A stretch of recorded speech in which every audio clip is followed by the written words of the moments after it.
Hi friends, என்கிட்ட எல்லோரும் கேட்டிருந்தீங்க. நம்ம தான் எஸ்எம் புக் வச்சுருக்கோம், இல்லை புத்தா புக் வச்சுருக்கோம். அப்படி இருக்கிறப்ப ஸ்கூல் புக்கையும் படிக்கணுமா, நீங்கள் ஸ்கூல் புக்கையும் படிச்சுட்ருக்கீங்க அப்படின்னு நிறைய பேர் வந்து டிஎம்லையும் கேட்டிருந்தீங்க, கமெண்ட்டும் பண்ணியிருந்தீங்க. அதுக்கான பதில் தான் நான் இப்போ சொல்ல போகிறேன். நான் இதை ஷார்ட்ஸில் சொல்லிடலான்னு தான் நினச்சேன். ஆனால் வீடியோ கொஞ்சம் லென்த்தாக போகவும் நான் அதை லாங் வீடியோவாக கன்வெர்ட் பண்ணிட்டேன். என் வாய்ஸ் வந்து கொஞ்சம் மோசமாக தான் இருக்கும். கோல்டு இருக்கிறதுனால வாய்ஸ் வந்து வரல. இருந்தாலும் நம்ம பார்த்தோம், அதை வந்து நம்ம ஃப்ரெண்ட்ஸுக்கு சொல்லுவோம் அப்படின்னு சொல்லிட்டு தான் இந்த வீடியோவே மேக் பண்ணேன். நான் லாஸ்ட் வீடியோவில் நான் சொல்லியிருந்தேன், ஸ்கூல் புக்லேயும் 8th ஸ்டாண்டர்ட் வரையும் முடிக்கணும் அப்படின்னு சொல்லிட்டு. அதுபடி தான் ஒரு ஸ்டாண்டர்டாக முடிச்சு போயிட்டுருக்கப்ப நான் 6th ஸ்டாண்டர்டாக முடிச்சிட்டேன். சரி, ஓகே அப்படின்னு சொல்லிட்டு இந்த மாதிரி நான் டே 1 டே 2 அப்படின்னு வீடியோ போட்டுட்ருந்தேன். இன்றைக்கி வந்து டே 6 அப்படி இருக்கிறப்ப எனக்கு காலைல எழுந்திரிச்சதுலேருந்து ஃபீவர் கோல்டு அப்படின்னு இருக்கவும், சரி புதுசாக எந்த இதையும் எடுத்து படிக்க வேண்டாம், நம்ம ஆல்ரெடி படித்ததே வந்து ரிவைஸ் பண்ணுவோன்னு சொல்லிட்டு நான் 6th ஸ்டாண்டர்ட் தான் ரிவைஸ் பண்ணலான்ட்டு இருந்தேன். அப்படி இருக்கிறப்ப தான் நானும் என் ஃப்ரெண்டும் வந்து சேர்ந்து படிச்சுட்ருக்கோம்ல. அப்படி இருக்கிறப்ப என்ன பிளான் பண்ணோன்னா, இப்போ இருக்க 6th புக்கு வந்து இப்போ படிச்சுட்ருக்கிறது வந்து போன இயர்க்குள்ளது. அதாவது நம்ம எப்போ படிக்க ஸ்டார்ட் பண்ணமோ, இப்போ லாஸ்ட்டு குரூப் 4க்கு புக்கு அந்த தமிழ் புக்கு வச்சு 6th ஸ்டாண்டர்ட் படிச்சுட்ருப்போம்ல, அந்த புக்கவே வந்து படிச்சுட்ருந்தோம். இப்போ நியூவாக புக் வந்து ரிலீஸ் பண்ணியிருக்காங்கல்ல, இப்போ புதுசாக வந்து இந்த இயராக இந்த அகாடமிக் இயரில்.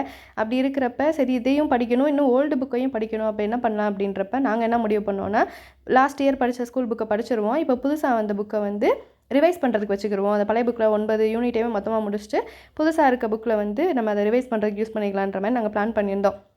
அப்படி இருக்கிறப்ப நான் அந்த 6th ஸ்டாண்டர்டே நான் படித்து முடிச்சிட்டேன். சரி ரிவைஸ் பண்ணலான்னு சொல்லிட்டு புது புக்கை காலையிலே வந்து டவுன்லோட் பண்ணிவிட்டு படிக்கலாம் அப்படின்னு சொல்லிட்டு நான் படிக்க ஸ்டார்ட் பண்ணுறப்ப தான் நான் புதுசாக ஒரு விஷயம் பார்த்தேன். நம்ம வந்து இது செகண்ட் டேர்மில் தான் அப்துல் கலாம் பற்றி படிப்போம், அந்த ஒளி பிறந்தது அப்படின்னு அந்த லெசனில். ஆனால் இந்த 6th ஸ்டாண்டர்டில் வந்து ஃபஸ்ட் டைம்லேயே வந்து அந்த லெசனை கொடுத்துருந்தாங்க. என்னடா எனக்கு அப்படின்ற மாதிரி இருந்துச்சு. அதுக்கப்புறம் தான் நான் அந்த புக்கையும் நான் பழசு படித்தேன், அந்த புக்கையும் இந்த இப்போ நான் டவுன்லோட் பண்ணி வச்ச புக்கையும் பார்க்குறப்ப நிறையா வந்து டிஃப்ரெண்ட் இருக்குது. நான் அது என்ன அப்படின்றத வந்து ஸ்க்ரீனில் காமிக்கிறேன், நீங்கள் பார்த்துக்கோங்க.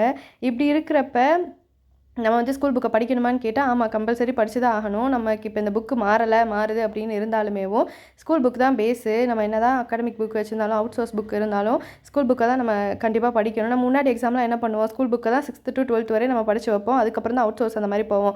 ஆனால் இப்போ சிலபஸ் மாற்றுறதுனால சிலபஸ் வைஸ் யார் வந்து புக் போட்டிருக்காங்களோ அதவே நம்ம படிக்கலாம் அப்படின்னு சொல்லிட்டு அதை படிச்சுட்டு ஸ்கூல் புக்கை வந்து படிக்க மறந்துடுவோம். ஆனால் கம்பல்சரி ஸ்கூல் புக்கையுமே ஒரு தடவை வந்து படிச்சிருங்க.